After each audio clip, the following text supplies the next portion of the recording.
예레미야 3장 1절부터 10절까지 교도갑니다. 이제 미국에서 이제 목회하는 한 목사님이 이제 한 한인 청년의 그 가석방을 이제 보증할 일이 생겼어요. 면회실에서 청년은 말을 했어요. 목사님, 제가 이제 마약 복용으로 10년형 언도를 받고 3년째 살고 있는데 이제 교도소에서 성경도 보고 예배도 드리고 이렇게 새롭게 살고 있습니다. 이제 저를 믿어주시고 보증해 주셔가지고 이제 죄를 이길 수 있도록 도와주시고 나를 이제 꺼내달라고 이제 그렇게 얘기를 했어요. 결국 목사님이 이제 보증을 해가지고, 목사님은 대충 다 착하잖아요. 열이면 아홉이 착하죠. 목사님이 보증해가지고 교도소에 나왔어요. 그리고 그 집에서 2주 동안 먹이고 재우고 성경 가르치고 같이 기도하고 그랬어요. 잘 적응하는 것 같아서, 또 착한 청년인 것 같아서 이제 교회 앞에다 아파트를 얻어주고 생활비까지 대주면서 이제 잘 지내도록 이렇게 해줬는데, 그가 출소한 지 3주째 되는 날 마약을 입에 댔다가 다시 경찰에 잡혔어요. 그러니까 이 녀석이 이제 다시 감옥으로 들어갔으니까 그가 고소하죠. 목사님 도와주세요. 이제 다시 감옥에 가면 7년을 그곳에서 보내야 된다 그러면서 막 자기 머리를 벽에 박고 손으로 벽을 치면서 막 통곡을 하고 막 매어 달리는 거예요. 목사님, 제가 이길 수 있는 줄 알았는데, 2년 동안 감옥에 있으면서 저희 습관을 고칠 수 있는 줄 알았는데 제가 이렇게 허무하게 무너져 버리고 말았습니다. 여러분, 그처럼 끊을 것을 끊지 못하고 통곡하는 사람들이 우리 주변에 너무나도 많이 있다는 거예요. 그만큼 죄는 무서운 것입니다. 죄로 말미암아 파멸이 옵니다. 죄로 말미암아 재앙이 옵니다. 죄로 말미암아 심판이 오는 거예요. 당신의 소매에 불이 붙으면 빨리 꺼라. 그렇지 않으면 당신 온몸을 태울 것이라는 유명한 교훈이 있지 않습니까? 죄는 여러분 우리를 즐겁게 하고 행복하게 만들 것 같지만 반드시 끝은 초라하고 끝은 재앙이고 끝은 파멸이고 끝은 심판의 구렁텅이로 떨어지는 것이죠. 여러분, 왜 오늘 유다 나라가 멸망을 했을까요? 그런데 무엇보다도 하나님을 떠났고 하나님의 말씀을 떠난 죄 때문에 그런 거예요. 결국 그 죄 때문에 유다가 BC 586년에 파멸하거든요. 이제 포로로 끌려가요. 이 장면에서 우리는 이 죄의 파멸성을 우리가 이제 깨닫게 되는데, 왜 사람들이 절망적인 환경에 처하게 됩니까? 이렇게 우리가 물어봤었을 때 모든 비극적인 것은 다 죄 때문에 그런 거예요. 그럼 오늘 본문을 통해서 죄에 빠진 유다 민족에게 하나님이 원하시는 삶은 무엇인지, 또 유다 민족들이 이제 심판을 받지 않고 하나님께 돌아오기를 원하시는 그 하나님이 원하시는 그런 삶은 어떤 것인지를 우리가 생각해 보면서 은혜를 나누려고 하는데요. 한번 따라합시다. 죄를 깨달아라. 죄를 깨달아라. 자, 오늘 3절 한번 읽어봅시다. 3절, 우리 3절 다 같이 시작. 그러므로 단비가 그쳤고 늦은 비가 없어졌니라. 그럴지라도 네가 창녀의 낯을 가졌으므로 수치를 알지 못하느니라. 여러분, 본문 3절의 말씀은 왠지 모르게 벌써 심판을 받고 있는, 또 왠지 모르게 지금 진노를 받고 있는 모습을 우리가 발견할 수 있지 않습니까? 유대 민족들이 하나님 앞에서 간음을 행했다는 거예요. 유대 민족들이 하나님 앞에서 이제 행음을 행했다라는 거예요. 그러므로 단비가 그쳤고, 그 다음에 늦은 비가 없어져, 한마디로 생명과 축복의 풍성함이 없어지고 말았다라는 거예요. 그래서 죄가 이처럼 그들에게 큰 고통이 가져왔다라는 거예요. 그러면 유다 민족들이 어떤 간음을 행했을까, 어떤 행음을 했었을까가 중요하잖아요. 여러분, 에레미야서 2장 27절에 보니까 나무를 향하여 나의 아버지라. 누가? 하나님의 백성인 유다가 지금 그러고 있는 거예요. 유다 백성들이. 그리고 돌을 보고 너가 우리를 낳았도다 이러고 있네요. 이게 행음이고 간음이지 않습니까? 그러면서도 그들의 얼굴은 나를 향하지 아니했다. 하나님을 벌써 떠나버렸다, 그런 말이에요. 한마디로 그들이 행음하고 간음했다는 얘기는 이방신을 섬겼다는 것이고 우상을 이제 섬겼다는 것이고 거짓과 불의를 해가면서 하나님을 떠나 거역과 불순종의 삶을 살았다. 이것이 유다 민족들이 행음하고 간음한 일이에요. 여러분, 이 부분을 보면서 어떻게 생각합니까? 에레미야서 2장 19절에 보니까 그런즉 내 하나님 여호와를 버림과 내 속에 나를 경외함이 없는 것이 악이고 고통인 줄 알라. 이렇게 말을 하고 있어요. 에레미야서 2장 19절에 말이죠. 죄는 이처럼 우리들에게 큰 고통을 가져오는 거거든요. 이처럼 죄가 큰 고통을 주는데도 불구하고 죄와 관련된 가장 무섭고 심각한 문제가 있는데, 그것은 뭐냐면 죄를 지으면서도 죄에 대한 민감성, 예민성이 없어가지고 죄를 자각하지 못한다는 거예요. 죄가 죄인 것을 인식하지 못한다는 것이 문제예요. 자, 어떻게 예레미야서 3절 하반부에서 이렇게 말씀합니다.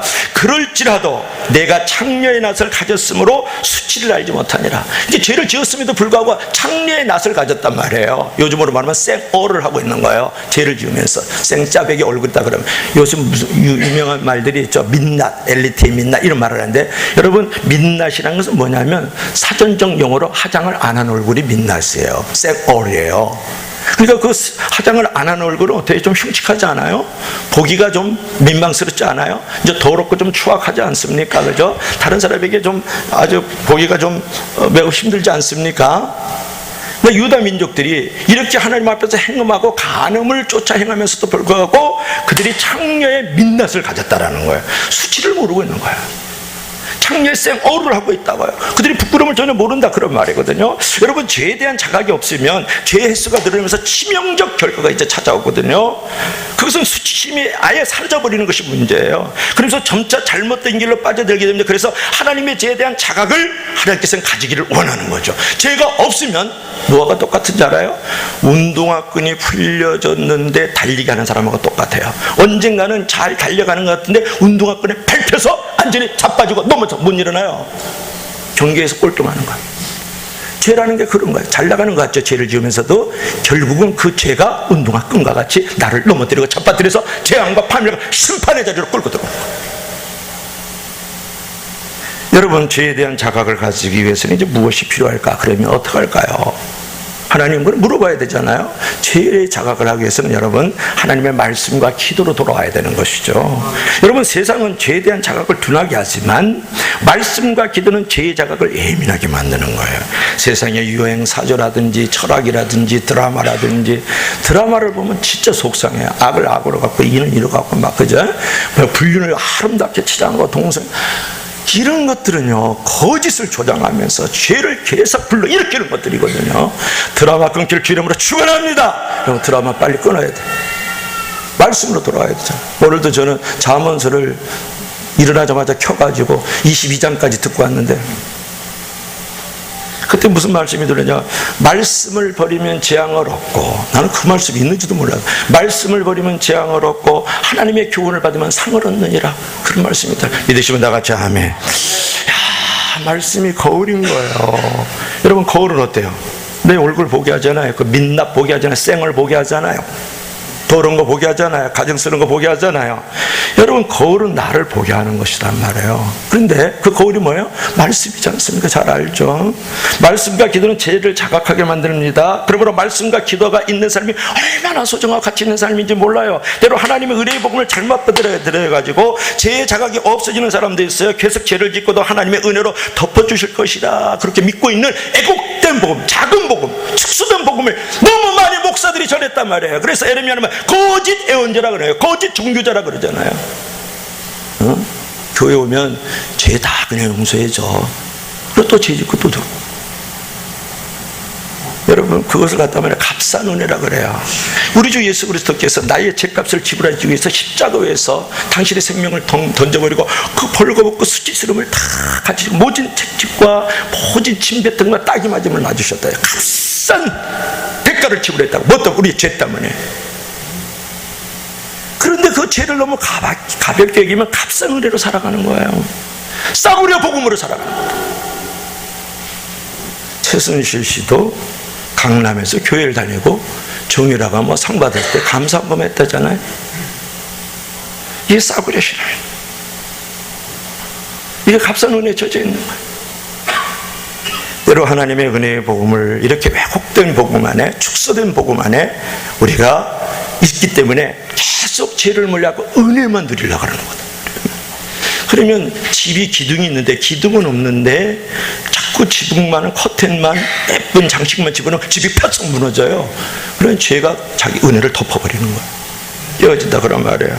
그래서 은혜의 복음을 잘못 받아들인 결과지 않습니까? 하나님의 은혜의 복음을 잘 받아들이게 되면 죄가 더 깨달아지고 죄를 짓는 것이 더 고통스러워지는 거거든요. 그러한 고통은 꼭 필요한 고통이잖아요. 그래서 성장을 위한 고통, 성장통 이런 말 하잖아요. 왜냐하면 죄의 자각은 새로운 삶을 다지는 아주 귀중한 초석이기 때문에. 그래서 심판에서 돌아서기 위해서 하나님이 원하시는 삶은 먼저 죄를 깨달아라 그런 거죠.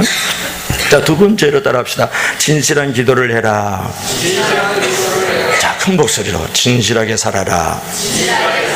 오늘 본문 4절 5절에 보십시오. 4절 5절 한번 읽어볼까요? 그죠? 여러분들 성경을 너무 안 읽어서 이때라도 읽어야 돼요. 예레미야서 3장 4절 5절 이제 우리 다 같이 시작. 내가 이제부터는 내게 부르짖기를 나의 아버지여, 아버지는 나의 청년 시절의 보호자시오니 노여움을 한없이 계시게 하시겠으며 끝까지 품으시겠나이까 하지 아니하겠느냐. 보라, 내가 이같이 말하다 악을 행하여 내 욕심을 이루었느니라 하시니라.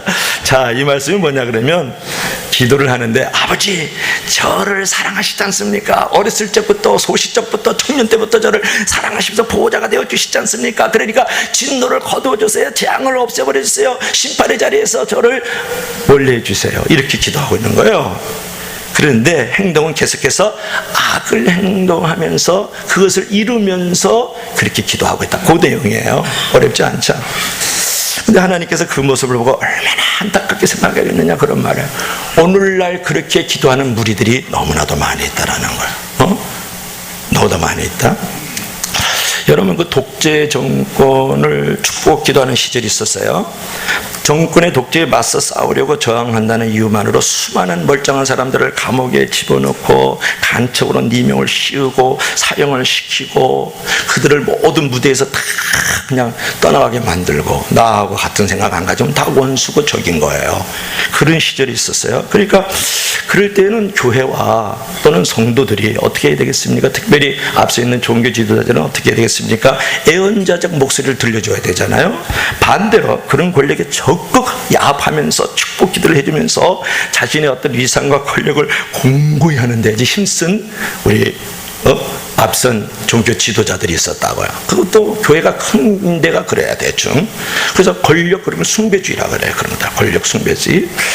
그러면서 막 민족의 운명을 걸고 세계가 바라보고 있으니 하나님이여 10월에 유신 헌법이 이루어져 가지고 이 나라가 성공하고 번영하고 축복을 받게 하소서. 그게 이제 기복주의, 그게 번영주의잖아요. 그게 기복주의고 번영주의다 그런 말이야. 이렇게 기도했던 사람이 선교단체 아주 유명한 회장이 하나 있고요. 대형교회 목사들은 날마다 그래요. 유신헌법이 뭔지 아세요? 여러분 유신헌법이라는 것은 국회를 해산시켜버리고 정치에 참여하지 못하게 하면서 장기 독재 정권을 만들어가는 길을 열어놓는 게 유신헌법입니다. 수많은 사람을 말살시키고 죽인 게 유신헌법이에요. 그게 이루어지도록 복을 내려달라고 복을 막 그 박정희 전두환 노태우 앞에서 막 기도를 하잖아요. 여러분 마치 구약의 하나님의 뜻을 거슬려 복종하는 왕들에게 그들이 듣고 싶은 거짓 애언만 들려주면서 와부하는 왕궁의 제사장이나 종교 지도자의 모습이 그런 것이다. 하나님의 정의를 외면했잖아요. 그죠? 그래서 불의한 세상에 도전하지 않고 그들이 좋아할 만한 욕망과 탐욕의 복음을 전하면서 세상의 부조리와 불의에 타협했던 시절이 있었단 말이에요. 그래서 교회는 커지지만 영향력이 하나도 없는 거예요. 그래서 성경은 뭐라고 말씀하셨습니까? 오직 정의를 물같이 공의를 마르지 않는 강물처럼 흐르게 하라. 아모스 5장 24절 너무 유명하죠. 나는 인애를 원하고 제사를 원치 않으며 번제보다 하나님을 아는 것을 원하느니라. 그렇게 말씀했어요. 호세아 6장 6절 유명한 계절이죠. 여러분 어떻게 생각하세요? 이렇게 내가 이렇게 권력을 숭배하고 번영을 숭배하고 그 다음에 또 이제 기복을 좋아하고 말이죠. 원래 복을 받아야 되는데요. 그 복은 사명을 위해서 그 복은 받아야 되지만 남이 잘 되도록 복을 받아야 되거든요. 그게 이제 그 기복을 할 줄 알아야 돼. 복을 기원하니까 우리 백성들이 다 해야죠. 근데 나만 잘 되고 우리만 잘 되도록 그렇게 하면 안 된단 말이에요. 그러면 하나님 앞에 진실한 삶을 살게 주님으로 축원합니다. 진실한 기도를 들으시는 거죠. 여러분 성실이라는 것은 뭐냐면 겉과 속이 똑같은 걸 말하는 거예요. 겉과 속이 똑같은 게 성실이에요. 성실. 그리고 하나님 앞에 거룩하다는 얘기는 다른 게 아니에요. 거룩하다는 얘기는 뭐냐 그러면 세상 사람하고 다르게 사는 거거든요. 그게 거룩하단 말이에요. 그 다음에 여러분 순결이라는 말도 간단해요. 어렵지 않아요. 순결은 뭔지 아세요? 한 마음 품는 거예요. 이스라엘 백성은 두 마음 품고 있는 거거든요. 하나님 성경은 쳐가면서 온갖 행음과 가늠과 거짓과 불이 다 저지르고 있단 말이에요. 그러니까 우리는 겉과 속이 똑같아야 되고요. 그 다음에 한 마음을 품어야 되고요. 또 한 가지는 뭐라고 했어요? 세상과 다르게 사는 게 거룩이에요. 순결이고 그게 성실이란 말이에요. 그러니까 우리가 살아가야 될 도리는 뭐예요? 하나님 앞에 이렇게 살아가는 게 성실이고 성공이고 진정한 축복인 줄로 믿을 수 있기를 바랍니다. 근데 이스라엘 백성은 안 그랬단 말이에요. 진실한 기도, 진실한 행동을 안 했다, 그런 말을 안 했다. 여러분, 기도에는 두 가지 기도가 있는데 하나는 복을 구하는 기도고 또 하나는 하나님이 기뻐하시는 삶을 구하는 기도입니다. 미성숙한 사람은 복만 구해요. 성숙한 사람은 하나님이 기뻐하시는 삶도 구한다고요. 그러니까 우리가 그냥 취시 없어서 대학교 가게 취시, 대학교 들어갔는데 교회 안 나오는 사람 있잖아요. 벌써 여기에 어제 내가 문자 보냈는데 오늘도 안 나오네. 그러니까 이게 뭐냐면 잘못 가르친 거예요. 교회에서. 목사 잘못이죠 뭐. 삶의 변화를 일으켜야 돼. 그래야 복이 될 수가 있어요. 물론 대부분의 성도들은 하나님이 기뻐하시는 선한 삶을 살려는 마음이 있습니다. 신앙생활하고 기도하면서 악한 삶을 살겠다는 사람 한 사람도 없죠. 그런데 문제는 선한 삶을 사는 것이 어렵고 말씀대로 실천하는 것이 힘들고 선한 다짐이 부단히 깨어지면서 점차 기도와 행동이 일치되지 않는 삶의 체질하고 만들어지기 시작. 이게 죄에 대해서 면역화가 일어나는 거예요. 그러니까 신앙생활을 오래 하면 이런 모습이 생길 가능성이 많죠. 그래도 우리는 선한 삶에 대한 추구를 포기하지 말아야 돼. 기도했으면 기도할 때 각오대로 살려고 끊임없이 노력하고 이제 다짐을 해야 돼. 하나님, 이런 태도가 저에게 있는 것이 저도 싫습니다. 다음부터는 이렇게 태도가 되지 않겠어. 하나님, 이렇게 살지 않겠어. 피 흘리기까지 싸움하지 않는 거예요. 그냥 야합하고 타협하는 거예요. 합리적으로 회색지대를 가는. 회색지대가 뭐예요? 회색이 뭐예요? 검은 것도 아니고 흰 것도 아니고. 오늘날 교회가 그러기 때문에 영향력이 없는 것은. 사람은요, 너무 연약하기 때문에 매일 하나님께서 이제 기뻐하시는 삶을 살아갈 수 있, 하나님 앞에서 기뻐하는 삶을 살아가서 심판을 면할 수 있도록 쉬지 말고 기도해야 돼요. 여러분, 내 힘으로 이길 수 있는 게 어디 있어요? 다 주님의 힘으로 이기는 거 난 할 수 없어요. 그렇죠. 하나님 할 수 있기로 해서 뭐가 필요해? 기도와 믿음이 필요해요. 그래서 쉬지 말고 기도하라고 말씀하잖아요. 무시로 성령 안에서 기도하라고 말씀하잖아요. 왜냐하면 기도하지 않으면 우리는 연약하게 금방 우리 부족하면서 죄에 노출되고 죄에 넘어지고 죄에 포로가 되고 죄에 사로잡혀 산다고요. 그러면 그것이 심판이 되고 재앙이 되고 멸망이 되는 거예요. 소매에 불 붙는 거 똑같은 것도 빨리 꺼야지. 온몸 불사르면 어떻게 해요? 자기만 또 죽고 괜찮아요. 가족도 슬퍼지고 동네도 슬퍼지고 교회도 슬퍼지고 도시도 슬퍼지잖아요. 그런 거예요. 죄라는 것은 이렇게 확장성이 있거든. 그래서 여러분, 문제의식을 가지고 이제는 하나님 기뻐하시는 삶, 심판에서 돌아올 수 있는 삶을 살아가려면 그러면 하나님 앞에 진실한 기도와 진실한 행위가 있어야 돼요. 진실한 기도는 하나님의 응답을 이끌어내는 능력 있는 기도도 되고 많은 사람들에게 말없이 복음을 전하는 증인도 되는 줄로 믿을 수 있기를 바랍니다. 이제 마지막으로는 여러분, 환경적 교훈을 받으라는 건데 따라 봅시다. 환경적 교훈을 받아라. 하나님의 경고의 나팔을 깨달아라. 이제 그런 내용이에요. 그렇네요. 이스라엘은 결국은 이제 솔로몬 왕 이후로 이제 그 나라가 이제 북이스라엘, 남유다라. 우리나라하고 똑같아요. 그렇게 나눠서요. 우리가 북남이지 않습니까? 마찬가지로 북이스라엘과 남유다로 이제 갈라지는데 그때가 930년에 BC 903. 외우기 쉬워요. 주일학교 성경 공부가 몇 시에 이루어지는지 아세요? 9시 반이에요. 9시 시작해서 이제 9시 반이면 보통 이제 주일학교 분반 공부가 이루어지니까 9시 반, 남북이 그때 이스라엘도 나눠졌구나, 이제 그렇게 생각을 하면 돼요. 그때 왜냐면 그 솔로몬 왕이었었는데 그냥 다윗이 그냥 통일 대국을 일어났거든요. 그걸 이제 아들에게 그들에 물려줬어요. 이렇게 이제 세습하면 문제가 많아요. 그래가지고 이제 물려줬는데 거기서 그러니까 처첩을 여자를 많이 두지 말고 말을 많이 두지 말라 그랬어요. 이제 그러면 안 된다고 이제 그 솔로몬한테 하나님 말씀하셨는데 그냥 여자가 그냥 부인이 1000명이라 1000명. 정말 부끄러워. 다른 사람 부러워하는데 난 부끄러워. 얘가 이제 1000명에 1000명.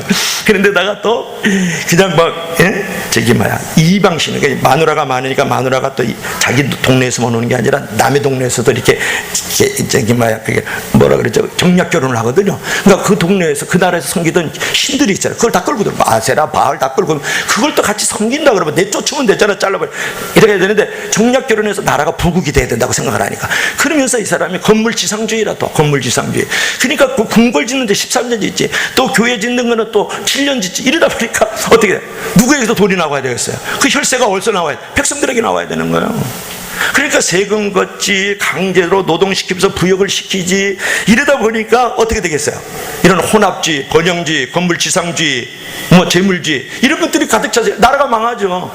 그래서 나라가 두 쪽 나는 거예요. 그래서 북이스라엘과 남유다로 나눠졌거든요. 그런데 누가 먼저 심하게 이제 하나님을 배반했을까 그런데 북이스라엘과 남유다를 봤었을 때 북이스라엘이 먼저 하나님을 엄청나게 배반해. 왕이 한 20명인데 한 명도 하나님 앞에 선한 왕이 없어요. 그러니까 빨리 망하는 거지. 722년. 그러니까 빨리 망하려면 간단해. 온 가족이 다 하나님 앞을 거역하고 불순종하고 하나님 떠나면 돼. 금방 망하는 줄로 믿으시길 바랍니다. 이제 그런데 이것이 이제 본문 6절에 나오는데 한번 보세요. 6절 한번 읽어봅시다. 본문 6절 다 같이 시작. 요시아 왕 때 여호와께서 또 내게 이르시되 너는 패역한 이스라엘이 행한 바를 보았느냐. 그가 모든 높은 산에 오르며 모든 푸른 나무 아래로 가서 거기서 행음하였도다. 여러분, 요시아 왕 때 여호와께서 또 내게 이르시되 내게 패역한 이스라엘이 행한 바를 보았느냐. 이스라엘의 너 실물교육이야. 이스라엘은 그 샘플이거든. 지금 북이스라엘이 이스라엘을 본보기로 내가 지금 보여줬잖아. 이제 그들이 말이지 간음을 행하고 행음을 행했단 말이야. 하나님 앞에 거역하고 불순종했단 말이야. 그 이스라엘의 불신과 배반으로 하나님 이스라엘을 먼저 멸망을 시켰단 말이야. BC 722년에 그 징계를 통해서 누가 들어오기를 그 실물 교육을 시켰으니까 남유다 백성들이 다 하나님의 백성들이니까 돌아오기를 원하셨어요. 그러면 유다는 그 역사를 교훈 삼아서 하나님을 찾아야 하는데 유다도 똑같이 그걸 봤는데 똑같이 실물교육을 보여줬는데 똑같이 샘플을 보여줬는데 똑같이 행음을 행하고 간음을 행하는 거예요. 본문 8절 말씀을 보십시오. 내게 패역한 이스라엘이 간음을 행하였으므로 내가 그를 내어쫓고 이혼소까지 주었을 때 그 패역한 자매 유다가 두려워하지도 않고 자기 가서 행음을 내가 보았느니라. 그러니까 두려워하지도 않는 거예요. 하나님이 얼마나 속이 상하는지 그냥 죽을 지경인 거예요. 왜냐하면 이건 내 아내 같고 내 신부 같은데 이놈들이 내 백성들 같은데 내 자녀들인데 이럴 수가 있느냐. 샘플 교육까지 시켜놨는데 실물 교육까지. 여러분, 하나님은요 우리를 회개 자리로 이끄실 때에 꼭 주위에 펼쳐지는 환경의 도구가 있어요. 그럴 때 하나님께서 꼭 먼저 회개의 자리로 이끄실 때 진노의 막대기 정갈의 채찍으로 다스리기 직전에 항상 말씀으로 교훈하고 환경으로 교훈한다 그런 말이에요. 보세요. 환경에 두고 즉 하나님의 채찍으로부터 교훈의 메시지를 보게 했는데 누가 보여줬어? 북이스라엘이 행음하고 간음하니까 당장 아수르에게 포로로 끌려가서 다 흩어졌어요. 그 민족은 아예 없어져 버렸어. 북이스라엘은.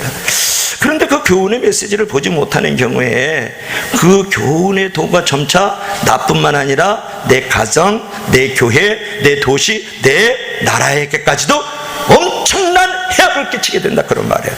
그런 말씀을 통해서 메시지가 다가오고 환경을 통해서 메시지가 다가왔는데 그 하나님의 경고의 나팔, 하나님의 그 사인을 인식하지 못하면 나만 또 죽으면 괜찮아요. 오늘날 보세요. 정치인들 보세요. 법조인들 보세요. 대통령 보세요. 그 한 사람의 잘못으로 나라가 온통 힘들어지죠.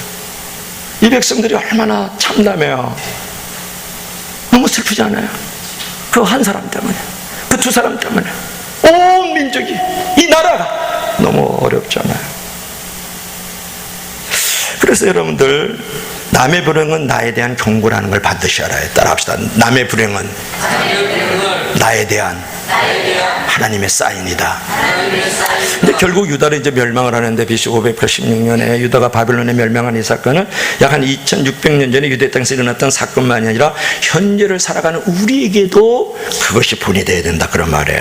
여러분, 이것을 갖다 예표적 사건이라 그래요. 북이스라엘이 유다의 예표적, 남유다가 결국 우리에게 예표가 되는 것이거든요. 우리도 바로 서지 않으면 그 다음 차례는 바로 우리가 될 수 있다.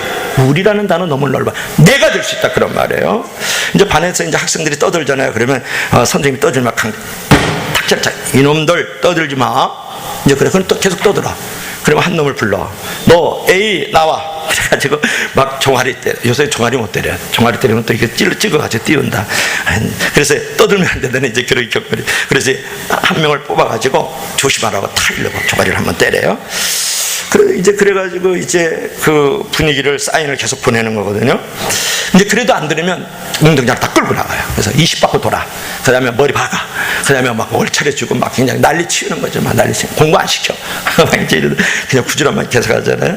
그러니까 우리보다 별로 크게 잘못한 것이 없는데 모든 고난을 한꺼번에 진 것처럼 고생하는 사람들 보거든요. 그것은 이제 그 사람이 우리보다 크고 많은 죄가 있기 때문이 아니라 우리를 향해서 하나님께서 너도 회개하라 그런 말이에요. 하나님의 경고의 나팔이라는 것을 우리가 알아야 돼요. 이스라엘이 회개하지 않아서 멸망했다는 것을 우리는 우리에게 회개하라는 메시지로 알아들어야 된다. 그런 애시적 사건들을 보면서 아무 생각 없이 살면 그 다음 차례는 차례차례로 오다가 내 차례까지 오는 거죠. 그러니까 우리 주변에서 일어나는 크고 작은 사건들은 이제 그냥 넘겨버리면 안 된다. 이제 그런 부분이죠. 그러니까 이웃집 아이가 매받는 소리가 들리면 내가 벌써 정신 차려야 돼요. 이게 생각이 있는 사람이나 우리 주변에서 일어나고 있는 이런 사건들을 볼 때마다 무엇인가 나 자신과 연관해서 깊이 생각이 되지 않겠어요? 그것을 모두 나에게 경고의 나팔로 받아라. 그래서 칼발트가 얘기했어요. 한 손에는 성경을 들고 한 손에는 신문을 들라. 이제 그런 얘기예요. 그러니까 성경만 뒤다보지 말고 신문을 보면서 주변에서 일어나는 것들도 하나님의 메시지인 줄 알고 내가 받아들여서 교훈을 얻어야 된다 그런 말이에요. 그러니까 아침에 내가 그 잠언서를 읽었다 그랬잖아요. 하나님의 말씀을 받지 않는 자는 재앙을 얻게 되고 하나님의 교훈이라 하나님의 교훈을 받는 자는 상을 얻으리라 그랬다. 난 그 말씀 너무 좋아. 하나님은 어떻게 해서든지 우리가 회개의 자리에 이르게 되게 하기를 원하시는 줄 믿을 수 있기를 바랍니다. 그래서 하나님은 끊임없이 교훈의 손길을 우리에게 펼치거든요. 환경적인 교훈을 받지 않아가지고 하나님의 징계가 나와 내 가족과 이 도시와 나라와 이 민족에까지 미치게 될 수 있기 때문에 그런 것이거든요. 본문 10절 말씀을 보십시오. 10절 말씀. 본문 10절 말씀 한번 읽어보세요. 원래는 25절까지 다 읽어야 돼요. 10절까지만 10절 다 같이 시작. 이 모든 일이 있어도 그의 반역한 자매 유다가 진심으로 내게 돌아오지 아니하고 거짓으로 할 뿐이라 여호와의 말씀이라. 참 해도 정말 하나님 너무 귀하신 분이에요. 착한 분이야. 나 같으면 그냥 야고방 마냥 그냥 바둑판 대로 싹 쓸어버리고 그냥 다른 백성 택하고 말지. 이런 족속들을 왜 택하셨는지 참 하나님의 인자심과 성실하심, 절대적인 사랑을 여기서 깨닫게 돼요. 여러분 한번 보십시오. 그들이 진심으로 내게 돌아오지 아니하고 돌아오는 척 했다 그래요. 거짓으로. 회개라는 것은 여러분 그저 슬픈 감정 토로하는 거 아닌가 알죠? 회개라는 것은 그 잘못된 일에서 분명히 돌아서는 것을 말해요. 아버지, 내가 저 아버지께 죄를 지었습니다. 내가 그냥 진수성찬 막 그냥 육선이 가득한 것만 처먹다가 이제는 이제 돼지가 처먹는 음식 먹게 되었습니다. 그러고 끝난 게 아니에요. 누가? 탕자의 비유 너무 잘 알잖아요. 그럴 때 돌아서서 그걸 감정적으로 회개한 다음에 일어나서 아버지께 죄를 짓다는 분명한 지적인 생각이네. 하나님을 알았어요. 깨달았어 죄를. 그리고 아버지 품으로 돌아와요. 의지적 회개인 거예요. 아버지께 돌아오니까 좋잖아요. 잃어버렸다 찾은 아들이네. 죽었다 살아난 아들이다. 야, 송아지 잡아버려. 송아지가 뭐가 중요하냐? 큰 소는 질기고 맛이 없으니까 아주 그냥 예쁜 송아지, 맛있는 송아지 잡아버려. 내 아들을 위해서 잔치를 벌이자. 그냥 풍악을 울리고 막 춤을 추고 말이죠. 그냥 집안에서 지금 완전히 그냥 노래방에 이르러진 거예요. 그냥 아멘도 안 한다. 할렐루야. 야, 진짜 그러는 건 이제 그게 이제 전인적 회개라 그래요. 여러분, 하나님을 내 편으로 돌아오게 하는 것이 회개가 아니에요. 내가 하나님 편으로 온전히 가겠다는 고백이 바로 회개인 줄로 믿을 수 있기를 바랍니다. 어려운 상황에서 하나님 내 편이 되어 주시옵소서 그러지 말고 내가 어려운 상황에 있어야 하나님이 하나님 편이 되어 주겠습니다 라고 고백하면서 기도하면 하나님이 바로 내일에 내 편이 되는 줄로 믿을 수 있기를 바랍니다. 할렐루야. 그것이 중요해요. 내일, tomorrow, 내일, my job. 그러니까 나의 삶 속에서 내일에서 내 편이 되어 주다. 그러니까 우리가 기도를 할 때 정말 기도를 진실하게 기도를 안 해요. 하나님은 다 내 요구만 이루어지려는 거예요. 내 뜻을 이루어진다는 거예요. 내 편이 되어달라는 거예요. 하나님 편이 되어주겠습니다. 하나님의 뜻을 이루소서. 하나님의 요구가 무엇입니까? 원투를 하지 말고 니들을 행하라 그러잖아요. 나의 욕심을 부리지 말고 하나님의 필요를 쫓아서 기도를 해야 되는데 기도도 그렇게 안 해요. 직장 잡을 때, 사업할 때, 막 자녀 잘 될 때 막 그냥 안 되고 막 그럴 때 막 기도하고서는 내 몰라라 입 딱 씻고 막 하나님 앞에. 그러니까 이것은 뭐냐면 진심으로 내게 돌아오지 아니하고 거짓을 행할 뿐이니라 그런 말이에요. 돌아오는 척했다. 조금 어려운 표현할까요? 종교적으로 신앙생활하고 형식적으로 신앙생활했다 그런 말. 영어로 할까요? 매너리즘으로 아주 사무적으로 신앙생활하는 거예요. 하나님과 인격적 관계가 전혀 없는 거예요. 이거는요 무당이에요. 이거는 미신이라는 거예요. 여러분, 하나님께 돌아오면 어떤 일이 일어나는지, 그런 돌아오면 어떤 일이 일어날까, 이제 그런 것인데, 오늘 이제 결론을 맺으면서 14절 한번 봅시다. 14절 한번 읽어봐요. 14절 시작. 여호와의 말씀이 나라 배역한 자식들아 돌아오라. 나는 너희 남편임이라. 내가 너희를 성읍에서 하나와 족속 중에서 둘을 택하여 시온으로 데려오겠고, 그 다음에 15절까지 읽어봐요. 시작. 또 내가 내 마음에 합한 목자들을 너희에게 주리니 그들이 지식과 명철로 너희를 양육하리라. 그렇죠. 나 여호와가 말하노라. 배역한 자식들아 돌아오라 그러잖아요. 돌아오라.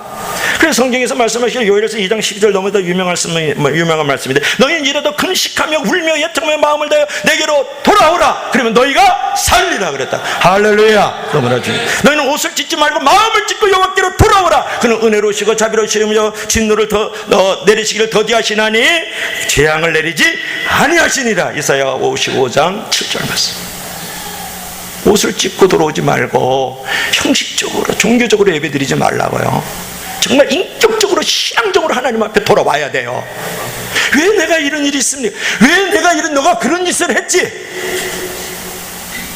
그런 짓을 안 했는데요. 그러면 기다려. 하나님 더 좋은 것으로 예배하니까. 믿으시면 다 같이 아멘. 이런 부분들이 우리에게 이제 중요하다. 그래서 오늘 보십시오. 여기서 이제 시온으로 데려온다는 말씀이 있지 않습니까? 이제 돌아오라 그러면 내가 시온으로 돌아오겠고, 시온으로 데려온다는 말은 뭐냐면 하나님의 은혜가 함께하는 거룩한 도성으로 내가 너를 이끌어 주리라. 그런 말이에요. 그러니까 그러므로 시온으로 데려온다는 말은 하나님의 은혜를 회복시키겠다. 이제 그런 말이에요. 그러니까 여러분들이 정말 옷을 찢지 말고 마음을 찢고 돌아오라. 형식적으로 종교적으로 주일이니까 와서 헌금하고 주일이니까 예배드리지 말고 인격적으로 신학적으로 하나님 앞에 나오면 하나님께서 여러분들의 시온성을 만들어주는 거예요. 여러분의 가정이 하나님이 함께하고, 여러분의 사업에 하나님이 함께하고, 여러분의 자녀들에게 하나님이 함께하고, 여러분의 모든 삶의 터전에 하나님이 함께하시는 은혜의 회복이 있는 줄로 믿을 수 있기를 바랍니다. 이것은 이제 그 거룩한 도성으로 데려오겠다는 말은 사실은 우리들의 그 영혼에 주시는 그 축복을 말하는 거거든요. 그래서 하나님과 친밀해지겠다. 너희가 돌아오면. 그리고 하나님이 주시는 평강을 주시겠다. 하나님의 모습을 담는 모습이 있겠다. 하나님의 위로가 있겠다. 하나님의 음성을 듣게 되고 너희 모든 자리에 하나님의 기쁨이 넘치게 되겠다. 이제 그런 거예요. 그런 은혜 회복을 주겠다라는 거예요. 오늘 본문을 보면서 참으로 안타까운 사실이 있는데, 그것은 하나님의 이런 은혜와 회복의 은총을 누리는 사람들이 너무나도 적다는 거예요. 한번 다시 본문 보세요. 14절 보세요. 성읍에서 하나. 뭐라 그랬죠? 성읍에서 하나, 족속 중에서 둘, 이렇게 얘기했죠. 합치면 몇이에요? 합치면 몇 개예요? 합치면 3사람밖에 안 되잖아요. 그러니까 시온으로 돌아올 사람이 참으로 적다라는 거예요. 나의 이렇게 묵은 땅과 같은 이 고집세고 완고하고 자를 깨뜨리지 않는 것을 가지고 하나님 앞에 나오는 자는 많은데, 묵은 땅을 정말 기경해서 마음을 찢지 않고 옷만 찢고 옷만 찢고 그래 마음을 찢고 정말 내가 마음에 그 완고하고 고집세고 자아가 강한 그것을 깨뜨리면서 하나님 앞에 나오는 사람은 너무나도 적다라는 것을 상징적으로 얘기하고 있는 것이에요. 오늘 2장을 읽어보니까 뭐냐면, 너희들의 여기도 성읍이 나오거든요. 여기 성읍이 나오고 이제 족속이 나오는데, 성읍과 성만큼 너희가 많은 신을 섬겼노라. 참. 그러면서 하나님 앞에 안 나와. 이 유다 백성들이요. 2장에 나오는데, 여러분 그 표현이 무슨 의미를 내포하고 있을까 그러는데, 한번 하나님을 떠나면 돌아오는 것이 참 힘들다. 그런 거였어요. 가장 중요한 것은 하나님을 떠나지 않으면서 기도의 자리, 우리의 사명의 자리들을 잘 갖고 있어야 돼요. 어느 날 보니까 그냥 옷만 찢고 오는 사람 많고, 묵은 땅과 같은 사람 많고, 형식적으로 종교적으로 예배드리다 가는 거예요. 아무 일이 없는 것처럼 살잖아요. 이것이 이제 값싼 은혜, 싸구려 신앙을 갖고 있는 거다 그런 말이에요.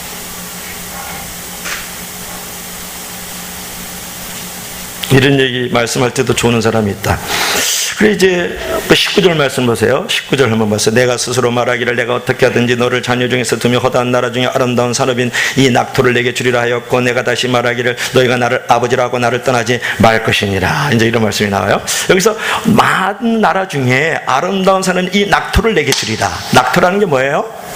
낙토가 즐거울 낙이에요. 그러니까 즐거운 땅을 내게 주리라.